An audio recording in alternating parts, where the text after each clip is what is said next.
తెలంగాణ ముఖ్యమంత్రి రేవంత్ రెడ్డి గారికి కొత్త టెన్షన్. మరి నిజంగా తెలంగాణలో కరువు ఛాయలు.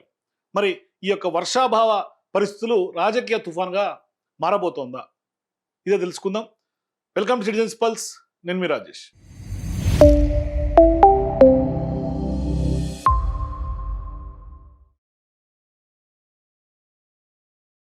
రేవంత్ రెడ్డి ప్రభుత్వానికి ఇప్పుడు ఒక కొత్త టెన్షన్ పట్టుకుంది. అది ప్రతిపక్షాలో కాదు, లేదంటే హైకమాండ్కి సంబంధించి కాదు, లేదంటే కాంగ్రెస్ పార్టీ ఇంటర్నల్ వారో, లేదంటే క్యాబినెట్లో విభేదాలు అంతకన్నా కాదు. ఇప్పుడు పట్టుకున్నటువంటి టెన్షన్ ఏంటంటే కరువు టెన్షన్.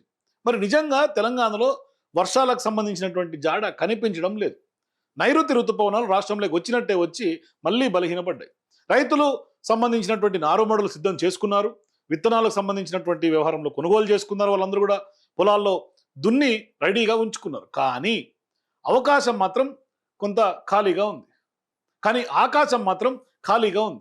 ఇప్పుడు ప్రభుత్వం రైతులకు ఒక బలమైనటువంటి సందేశం ఇస్తుంది. ఏంటంటే వరి వద్దు, ప్రత్యామ్నాయానికి సంబంధించినటువంటి పంటలే వేయండి అని. అయితే ఇక్కడే ఒక పెద్ద ప్రశ్న మొదలవుతుంది. ఏంటంటే వరి వేయొద్దు అంటున్నారు, సరే మరి రైతులు ఏం వేయాలి అని. ఒకవేళ వరి కనుక వేయకపోతే ఆ పంటను ఎవరు కొనాలి? మరి ఆ ప్రత్యామ్నాయానికి సంబంధించినటువంటి పంటలకు మార్కెట్ గ్యారంటీ ఎవరిస్తారు? ఇది కేవలం ఒక వ్యవసాయ సమస్య కాదు. ఇది త్వరలో ఒక అతిపెద్ద రాజకీయ సమస్యగా తెలంగాణలో మారే అవకాశాలు సుస్పష్టంగా కనిపిస్తున్నాయి అనేది నిపుణుల యొక్క అంచనా.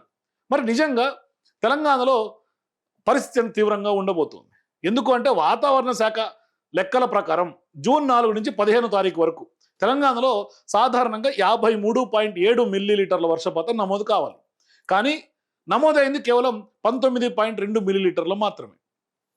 అంటే దాదాపుగా 64% వర్షపాతం లోటు కనిపిస్తుంది. మరి ఈ డెఫిసిట్ ఖచ్చితంగా అయితే 621 మండలాలు ఉంటే అందులో 289 మండలాల్లో కొంత చెప్పుకోదగ్గ వర్షపాతం నమోదు లేదు.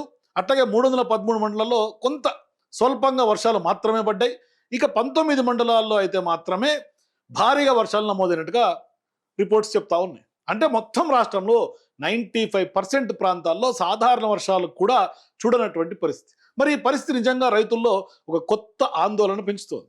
మరి ఇప్పుడు ఈ యొక్క ఆందోళన కారణం ఏంటంటే ఎల్నినో. మరి నిజంగా ఎల్నినో ప్రభావం తెలంగాణ మీద ఎంత మేరకు పడబోతోంది? మరి దాని ప్రభావం నిజమే అయితే మరి మన తెలంగాణ ప్రభుత్వం ఎంత మేరకు సిద్ధంగా ఉంది? ఇది ఖచ్చితంగా మనం అందరూ కూడా క్వశ్చన్ చేసుకోవాల్సినటువంటి అవసరం ఉంది. ముఖ్యంగా ప్రభుత్వంలో ఇవాళ రేవంత్ రెడ్డి సర్కార్ అలర్ట్ కావాల్సినటువంటి అవసరం ఉంది. డేంజర్ బెల్స్ మోగుతూ ఉన్నాయి. మరి కేంద్ర వ్యవసాయ శాఖ మంత్రిగా ఉన్నటువంటి శివరాజ్ సింగ్ చౌహాన్ ఇప్పటికే రాష్ట్రాలకు హెచ్చరించారు. మరి ఏడాది ఖచ్చితంగా ఖరీఫ్ సీజన్లో 9 నుంచి 10 రాష్ట్రాలపై ఎల్నినో ప్రభావం చాలా తీవ్రంగా ఉండే అవకాశం ఉందనే హెచ్చరికలు కూడా ఆయన చేశారు. మరి వర్షపాతం తక్కువగా ఉండే జిల్లాల కోసం ముందస్తు అత్యవసరమైనటువంటి ప్రణాళికలు కూడా సిద్ధం చేయాలని రాష్ట్రాలకు కూడా సూచించారు. మరి కేంద్రం చెప్తున్నటువంటి ఒకే ఒక ముఖ్యమైనటువంటి విషయం ఏంటంటే రైతులను భయపెట్టొద్దు, వాళ్ళకి ఖచ్చితంగా నెక్స్ట్ ఆల్టర్నేటివ్ దారి చూపించండి అని. అంటే కేవలం వరి వేయొద్దని చెప్పడం సరిపోదు. ఆ పంట ఏ విధంగా వేయాలి, మార్కెట్ ఎట్లా ఉంటుంది, కొనుగోలు ఎక్కడ చేసుకోవాలి, దానికి సంబంధించినటువంటి రైతులకు ఒక ధీమా కల్పించాలి. బీమా ఉండాలి, ధీమా కల్పించాలి. అట్లాగే దానికి సంబంధించి పెట్టుబడి ఎంత అవుతుంది, మరి వాళ్ళకి లాభం ఏ విధంగా వస్తుంది, ఇవన్నీ ప్రశ్నలకు ప్రభుత్వం రైతులకి సమాధానం చెప్పాలి. మరి ఇప్పుడు ఎల్నినో అంటే అదేదో సాధారణ వాతావరణ మార్పు కాదు, ప్రపంచ పర్యావరణాన్ని కుదిపేస్తోంది వాళ్ళ ఎల్నినో. ఇప్పుడు ప్రభుత్వం, వాతావరణ శాఖ, వ్యవసాయ శాస్త్రవేత్తలు అందరూ మాట్లాడుతున్నటువంటి ఒకే ఒక పదం వాస్తవానికి ఎల్నినో. మరి ఎల్నినో అనేది కేవలం ఒక వాతావరణ పదం కాదు. ప్రపంచవ్యాప్తంగా వ్యవసాయం, ఆహార భద్రతకు సంబంధించినటువంటి ఆహార ఉత్పత్తి, ద్రవ్యోల్బణం, నీటి లభ్యత పైన ప్రభావం చూపే ప్రకృతి దృగ్విషయం.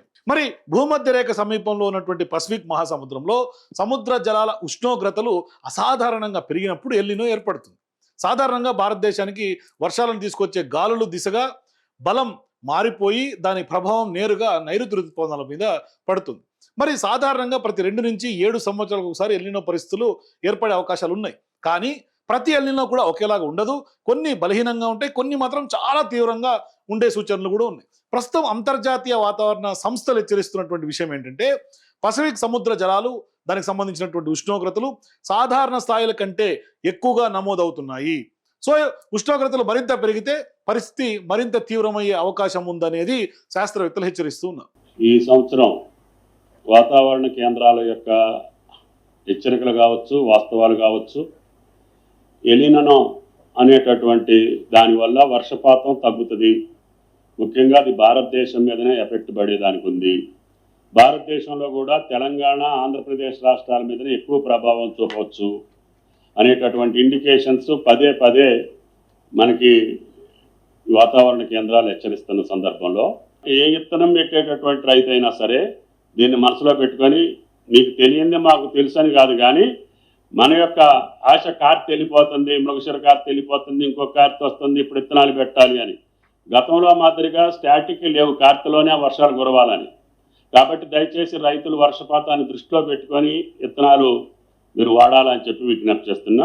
ఎల్నినో ప్రభావం వల్ల తెలంగాణకు వచ్చే ప్రమాదాలు కూడా చాలా భారీగా ప్రమాదం పొంచి ఉంది. ఎందుకు అంటే వర్షాకాలం ఆలస్యమవుతోంది, వర్షపాతం అసమానంగా కొంత ఇంబ్యాలెన్స్గా పడుతోంది, కొన్ని ప్రాంతాలు అసలు వర్షాలే పడట్లేదు, కొన్ని ప్రాంతాల్లో ఒక్కసారిగా భారీ వర్షాలు పడుతూ ఉన్నాయి, చెరువులు రిజర్వాయర్లు నిండే అవకాశం కూడా తగ్గిపోతుంది. అట్లాగే గ్రౌండ్ వాటర్ కూడా పూర్తిగా తగ్గిపోయే అవకాశం ఉంటుంది, దాని మీద ఒత్తిడి పెరుగుతుంది, వ్యవసాయానికి సంబంధించినటువంటి ఉత్పత్తులు కూడా ఆ యొక్క ఉత్పత్తి తగ్గుతుంది, ఆహార ధాన్యాలకు సంబంధించినటువంటి ధరలు కూడా పెరిగే అవకాశాలు ఉంటాయి, ఇన్ఫ్లేషన్ వచ్చే అవకాశం ఉంటుంది. అంటే ఇది కేవలం ఒక రైతు సమస్య కాదు, వ్యవసాయం కనుక ఖచ్చితంగా దెబ్బతింటే ఇవాళ ఎంటైర్ మార్కెట్ కొలాప్స్ అవుతుంది.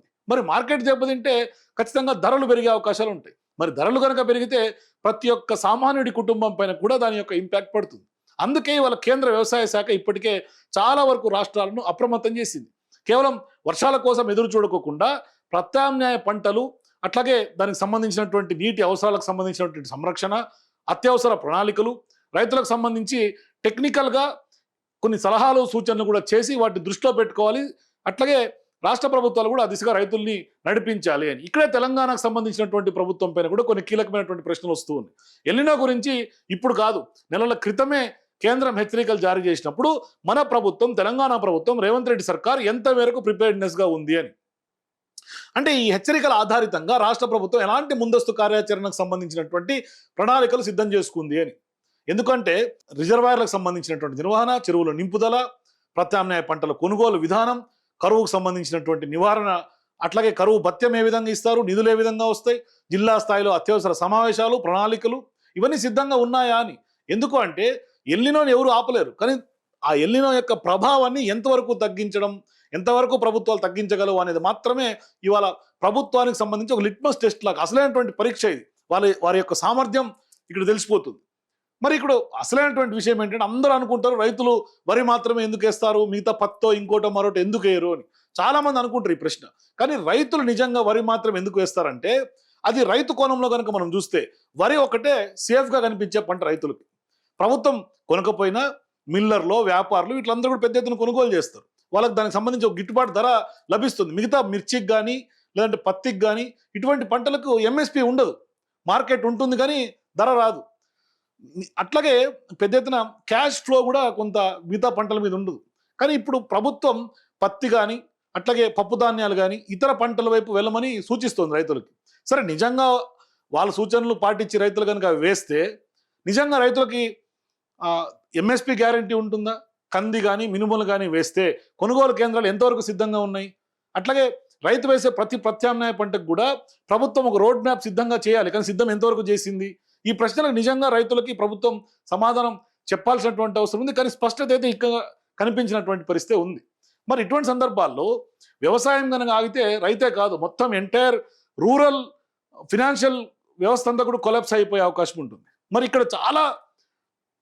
ఇక్కడ చాలా మంది మర్చిపోతున్నటువంటి విషయం ఇంకోటి ఉంది. వ్యవసాయం అంటే కేవలం రైతు మాత్రమే కాదు, దాని ఆధారపడినటువంటి చాలా మంది ఉంటారు. వ్యవసాయ కూలీలు ఉంటారు, కొంత ట్రాక్టర్లు, అట్లాగే హార్వెస్టర్లకు సంబంధించినటువంటి యంత్రాలకు సంబంధించినటువంటి పనిచేసే వాళ్ళు ఉంటారు, యజమానులు ఉంటారు, అట్లాగే విత్తన దుకాణాలు, దానికి సంబంధించినటువంటి కార్పొరేట్ బిజినెసెస్, ఎరువులు, వాళ్ళకి సంబంధించినటువంటి వ్యాపారులు, ఎంటైర్ ట్రాన్స్పోర్ట్ సిస్టమ్, ఇవన్నీ కూడా వ్యవసాయం పైన ఆధారపడి ఉంటాయి, ఎంటైర్ సిస్టమ్ ఆధారపడి ఉంటుంది. మరి ఒకవేళ ఖరీఫ్ సీజన్ కనుక దెబ్బతింటే దాని ప్రభావం లక్షలాది మంది కుటుంబాలపైన పడుతుంది కదా. మరి వ్యవసాయ కూలీల పైన సంబంధించి వాళ్ళకి పని ఉండదు, ట్రాక్టర్లు యంత్రాలను నిలిచిపోతాయి, విత్తనాలు ఎరువులు కొనుగోలు చేసే వాళ్ళు ఉండరు, రైతులు అప్పుల్లో కూరుకుపోతారు. మరి గ్రామీణ మార్కెట్లో డబ్బు చలామణి కూడా తగ్గిపోతుంది, అంటే క్యాష్ ఫ్లో తగ్గిపోతుంది. అందుకే వ్యవసాయం నిజంగా ఈ యొక్క సంక్షోభం భవిష్యత్తులో అది కనుక రాజకీయ సంక్షోభంగా కూడా మారే అవకాశం ఉంటుంది. ఇక్కడే మళ్ళీ రాజకీయం అనగానే మేడిగడ్డ చర్చ మళ్ళీ తెర మీదకి వస్తుంది. ఎందుకు అంటే విపక్షాలు అడుగుతున్నటువంటి ఒకే ఒక సూటి ప్రశ్న, ఏంటంటే ఎల్నినోని ఎవరు ఆపలేరు, అట్లని చెప్పేసి అని పెద్ద ఎత్తున వర్షాన్ని కూడా ఎవరు కురిపించలేరు కదా. మరి వర్షాలు తక్కువగా ఉన్నప్పుడు దానికి సంబంధించి రైతులకు ఉపయోగపడడానికి భారీగా ఉన్నటువంటి నీటి ప్రాజెక్టులు ఎందుకు వాడకంలోకి ప్రభుత్వం తీసుకురాలేకపోతుంది అని. అయితే మేడిగడ్డ, అన్నారం, సుందిల్లా వంటి నిర్మాణాలపైన ప్రభుత్వం ఇప్పటివరకు తీసుకున్నటువంటి నిర్ణయాల ఫలితం కూడా ఏంటి, ఎందుకు వాటిని ఇప్పటికి కూడా ఇంకా పూర్తిగా రిపేర్ చేయించకుండా దాన్ని ఆచరణలోకి తీసుకురాకుండా ఎందుకు రాజకీయం చేస్తున్నారు అనేది. సో ఇక్కడ ప్రధానంగా మేడిగడ్డకు సంబంధించి రాజకీయ కోణంలో మాత్రమే చూడకుండా టెక్నికల్గా త్వరగానే పునరుద్ధరించాలనే డిమాండ్ వినిపిస్తుంది.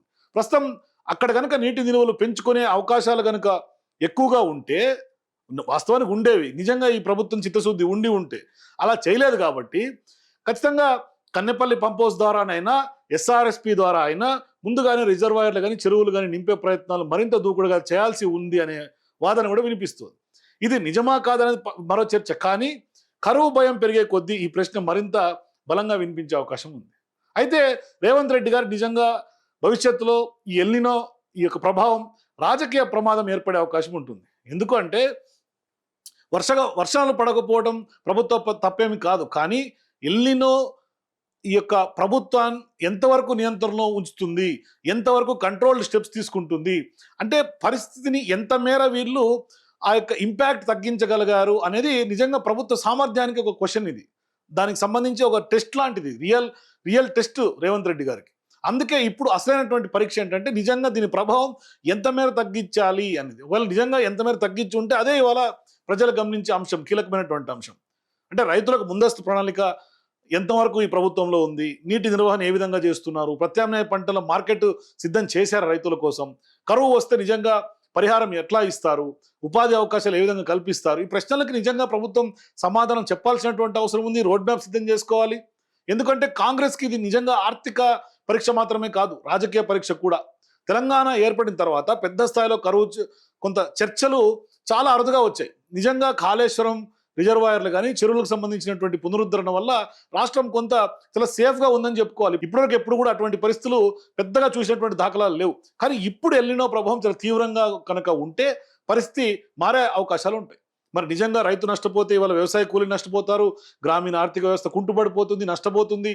అప్పుడు ఆ యొక్క అసంతృప్తి చివరికి మళ్ళీ అధికార ప్రభుత్వం పైనే పడే అవకాశాలు స్పష్టంగా ఉంటాయి. ప్రజల నుంచి ఒక తిరుగుబాటు ఎదురయ్యే అవకాశం ఉంటుంది. ఇప్పటికే మార్కెట్ కొలాప్స్ అయి పెద్ద ఎత్తున ఇవాళ ప్రభుత్వాన్ని విమర్శిస్తున్నారు. మొన్న వచ్చినటువంటి 5 నిమిషాల వర్షానికి కూడా ప్రిపేర్డ్నెస్ ప్రభుత్వం లేకపోవడం వల్ల పెద్ద ఎత్తున ఇవాళ ప్రభుత్వం బ్లేమ్ని ఎదుర్కొంటోంది.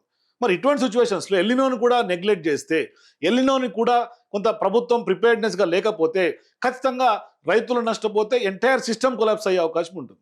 మరి ఇప్పటికే రైతులకైతే వరి వేయొద్దు అనే ఒక సందేశం బలంగా వ్యవసాయ శాఖ ఇస్తోంది.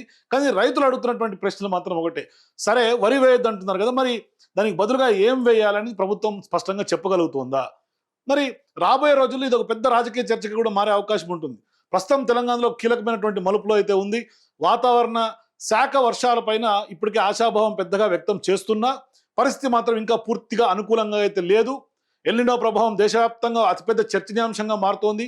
కేంద్రం ముందస్తు చర్యలు తీసుకోమని రాష్ట్రాలను కూడా హెచ్చరిస్తోంది.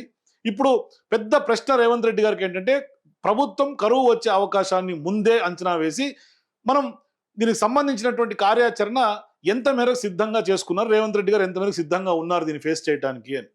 మరి నిజంగా రైతులను ఏ విధంగా ప్రొటెక్ట్ చేయాలి, ఎందుకంటే వర్షాభావం అన్నది నిజంగా ప్రకృతి సృష్టించినటువంటి సమస్య కావచ్చు, కానీ కరువును ఎలా ఎదుర్కోవాలనేది కూడా నిజంగా ఇవాళ రేవంత్ రెడ్డి గారు దానికి సంబంధించినటువంటి గ్రౌండ్ వర్క్, ప్రిపేర్డ్నెస్ ఎంతవరకు ఉన్నారు అని లేదు. నిజంగా ప్రభుత్వ సామర్థ్యానికి కొలమానంగా చెప్పుకోవాలి. ఒకవేళ ఇందులో ఫెయిల్ అయితే ఖచ్చితంగా మళ్ళీ రైతులందరూ రేవంత్ రెడ్డి గారి మీద, ప్రభుత్వం మీద తిరగబడే అవకాశాలు ఉన్నాయి. నిజంగా వర్షాలు రాకపోతే ప్రజలు మేఘాలను ఏం తిట్టరు, తమను కాపాడాల్సినటువంటి ప్రభుత్వాన్ని మళ్ళీ క్వశ్చన్ చేసే అవకాశాలు ఉంటాయి. ఇక్కడ రాబోయే రోజుల్లో ఖచ్చితంగా రేవంత్ రెడ్డి ప్రభుత్వానికి అసలైనటువంటి పరీక్ష అయితే స్పష్టంగా ఎల్నినో ద్వారా, ఈ ప్రభావం ద్వారా ఎదుర్కోబోతారు. కాబట్టి ఖచ్చితంగా ఎంత మేరకు రేవంత్ రెడ్డి గారు ప్రిపేర్డ్నెస్గా ఉన్నారు, మీరు కూడా మీ అభిప్రాయాల కింద నాకు కామెంట్స్ చెప్పండి. For more videos please watch citizens pulse.